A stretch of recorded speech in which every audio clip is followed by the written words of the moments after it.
Bonjour à tous, j'espère que vous allez bien, vous avez pu le lire dans le titre de l'épisode, mais aujourd'hui on va parler photographie. Et on va vraiment s'attarder sur des détails comme par exemple au niveau du matériel, qu'est-ce que j'utilise lors d'un shooting, et surtout, qu'est-ce que je fais pour obtenir une belle image. De ce fait, le but pour moi aujourd'hui, c'est de vous donner le maximum de conseils pour réussir vos photos de portrait, parce que c'est exactement ce que je fais, je ne fais pas vraiment de photographie de paysage, du moins pour l'instant, et donc sans plus attendre, eh bien on va se plonger un petit peu dans le monde que j'ai adopté depuis plus d'une année quasiment. C'est incroyable, le temps passe si vite, mais vous allez voir, c'est quelque chose de relativement passionnant, que j'ai plaisir à partager avec vous. Commençons donc avec le matériel que j'utilise. Personnellement, j'ai l'A7R3 comme boîtier principal photo. J'ai l'A7S3 pour la vidéo, mais principalement, lorsque je fais du portrait, c'est avec ce petit bijou que je shoot. En termes de specs, vous les connaissez à peu près, hein, ça fait quand même assez longtemps qu'il est sorti déjà, mais au niveau de l'ergonomie, c'est quelque chose que je reproche un petit peu à tous les boîtiers de la gamme Alpha de chez Sony, ils sont relativement petits, et de ce fait, je vous conseille fortement de prendre le grip batterie, qui n'est pas fourni avec, hein, il faut le prendre à part bien sûr, mais ce dernier va vous offrir une meilleure prise en main, que ce soit au niveau du paysage, mais aussi du portrait. Être dans cette position, c'est vraiment un confort parce que moi, celle-ci, je la déteste. C'est quelque chose qui me met une forte tension dans le bras à force, justement, de prendre du temps dans un shooting. Et lorsque je suis comme ça, eh bien, je peux me reposer, je peux juste me concentrer sur la composition générale de mon image et c'est parfait. En plus de ça, le fait que vous puissiez mettre deux batteries à la fois, ça vous rajoute du temps de vie, tout simplement, et vous en avez quasiment pour une journée de shooting sans aucun problème. En réalité, la seule limite, ce sera au niveau du stockage, donc je vous conseille fortement d'avoir de bonnes cartes SD. Généralement, j'en prends deux, une de 64 et une de 128. C'est largement suffisant la plupart du temps, j'ai pas besoin de plus. Pour ce qui est à présent de l'objectif, je n'en ai qu'un seul, c'est le 35 mm G Master 1.4 de chez Sony. Il est en train de me filmer actuellement et franchement, c'est une tuerie. Il est relativement versatile dans toutes les situations possibles. Un 35 mm, c'est vraiment un petit bijou de technologie et un allié de taille, que ce soit au niveau de la vidéo, mais aussi au niveau de la photo. Ensuite, il faut savoir que j'utilise des filtres ND variables. Ça a un gros avantage dans le sens où vous allez pouvoir garder l'ouverture maximale de votre boîtier et surtout rester constamment dans une bonne exposition. C'est juste un outil qui est indispensable à mes yeux. Dans ce cas précis, j'en ai deux, le 2 à 5 stop et le 6 à 9 stop de chez Polar Pro édition Peter McKinnon. En réalité, seul le 2 à 5 stop me sert véritablement dans le 99% des cas, le 6 à 9 stop étant vraiment une sécurité au cas où si la luminosité serait vraiment trop intense. Mais c'est très rare. Ah oui, il y a encore un autre accessoire, je vous le montre, il est juste là, voilà, c'est ce qui me permet justement de garder une bonne exposition. C'est très rare que je l'utilise parce que la plupart du temps, comme je vous l'ai dit, je shoot lorsque le temps est pas forcément très clément pour avoir justement une bonne exposition. Mais lorsque je shoot avec un soleil de plomb, il me faut absolument ce moyen de diffusion. Donc voilà, on vient de clôturer le chapitre du matériel. Si quelque chose vient par la suite, je vous en parlerai évidemment, mais pour l'instant, c'est à peu près tout ce que j'ai. J'utilise pas grand chose finalement lorsque je fais un shooting, et à mes yeux, c'est largement suffisant. Il faut pas trop s'encombrer si on va sur le terrain. Ça sert à rien. Franchement, c'est quelque chose qui va vraiment plus vous handicaper qu'autre chose, donc restez léger. Et maintenant, je vous propose qu'on se plonge dans les photos que j'ai fait jusqu'à maintenant. On va en sélectionner quelques-unes et en parler dans les détails, voir en fait tout ce qui a pu me poser un problème.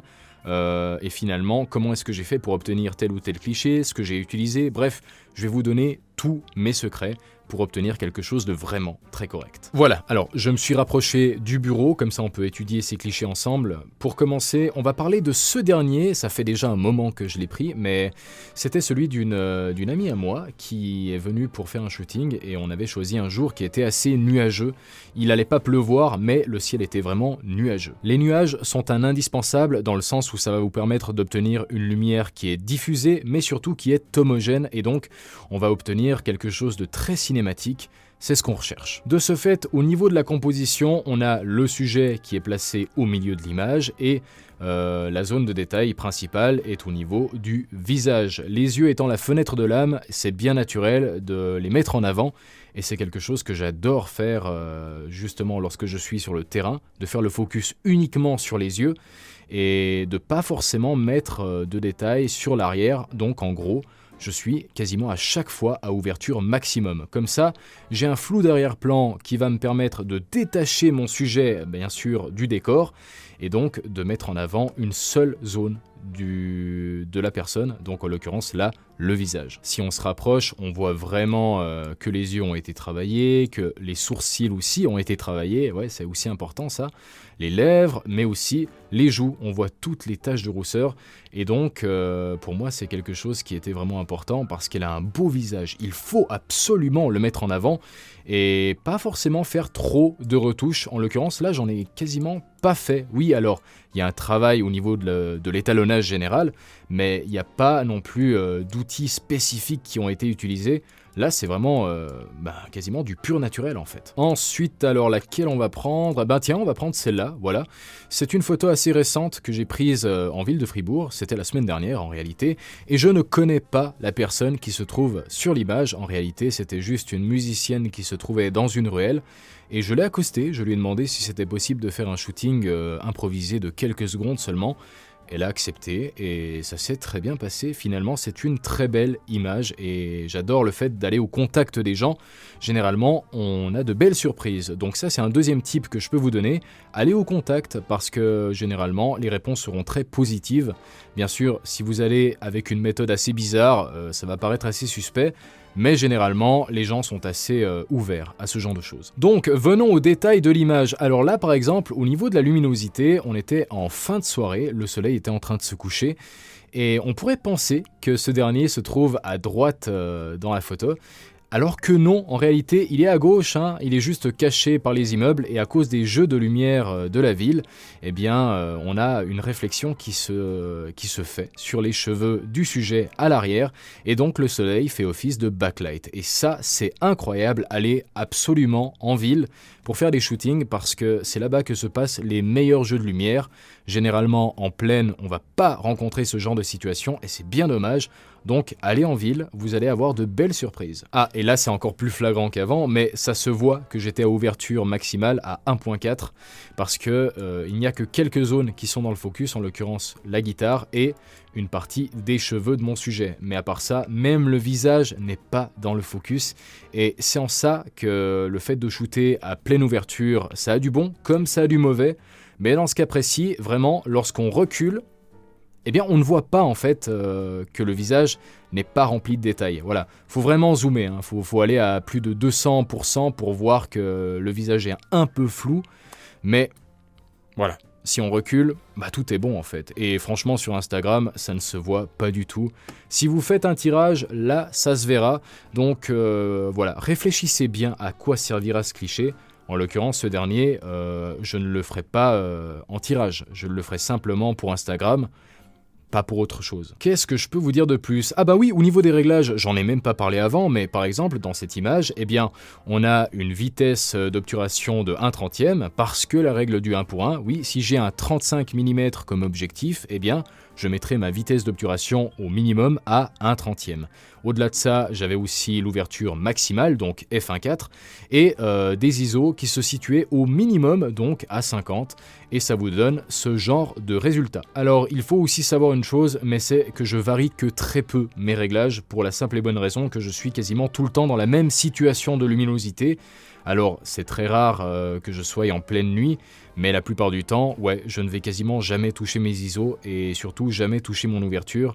La seule chose qui va vraiment bouger, ça va être au niveau de la vitesse d'obturation, si je veux ou non figer un mouvement. Mais à part ça, je varie que très peu. Ensuite, on a ce cliché que j'ai pris le même jour, mais c'était un peu plus tard, lorsque le soleil vraiment montrait sa pleine puissance au niveau des couleurs.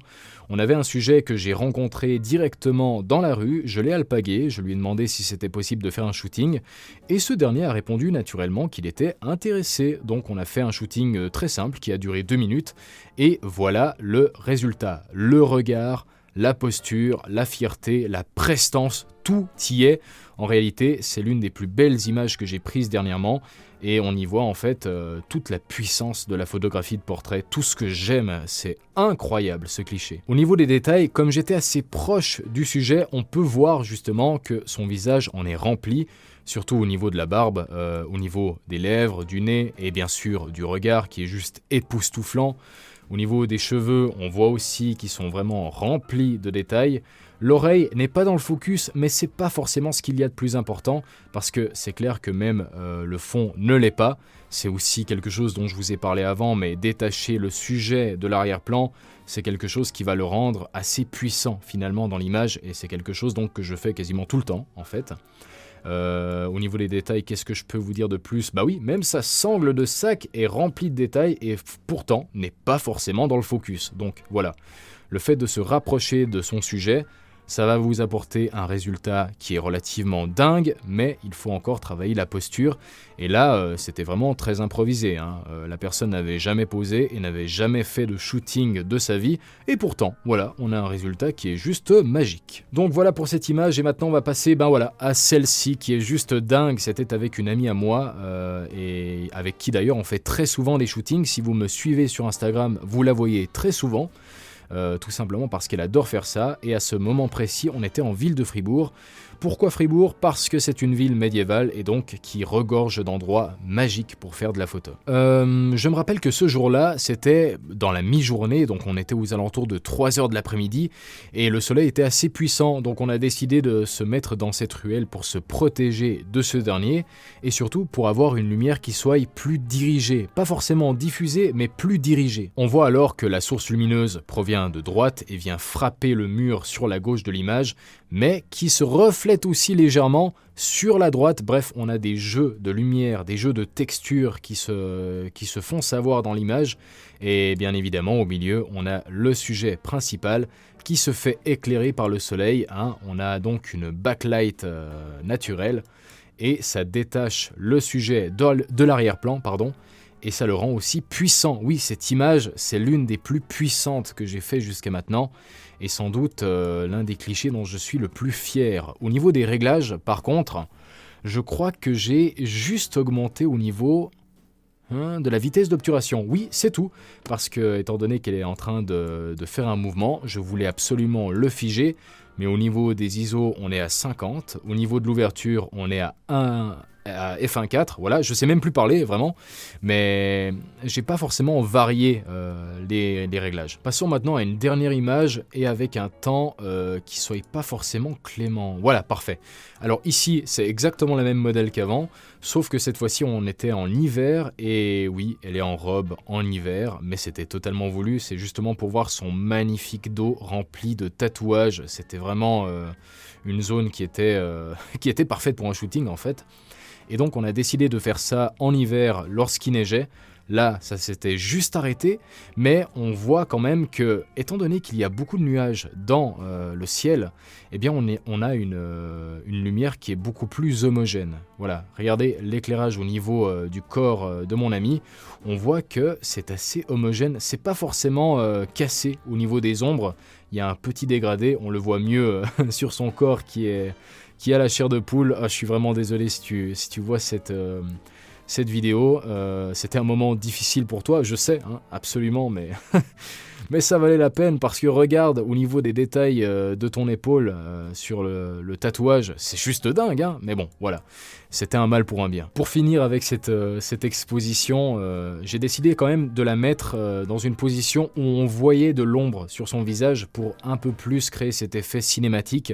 Donc on en voit justement au niveau du cou, au niveau de la joue droite de son visage, et bien évidemment sa robe était juste parfaite, hein, pour se mettre dans le fond avec la neige, et surtout pour créer des ombres qui allaient faire quelque chose de vraiment magnifique en fait. Et au niveau des réglages, eh bien c'est exactement la même chose qu'avant, tout simplement parce que j'essaye en fait d'être dans vraiment la même situation de luminosité, comme ça je n'ai pas forcément besoin de me prendre la tête tout le temps. Et bien sûr je suis réglé en manuel, hein, lorsque je fais de la photo, même au niveau de la balance des blancs, ça c'est important, ne la mettez surtout pas en automatique. Pitié, mais ne le faites pas. Bref, j'espère que ça vous a plu et ça vous donne un bon avant-goût de ce qui va arriver, parce que je compte faire de plus en plus d'épisodes comme ça où on parle en détail des clichés que j'ai pris jusqu'à maintenant. Donc voilà, c'était une bonne première, et nous on se revoit la semaine prochaine pour un nouvel épisode. Alors d'ici là, portez-vous bien. Allez, ciao ciao.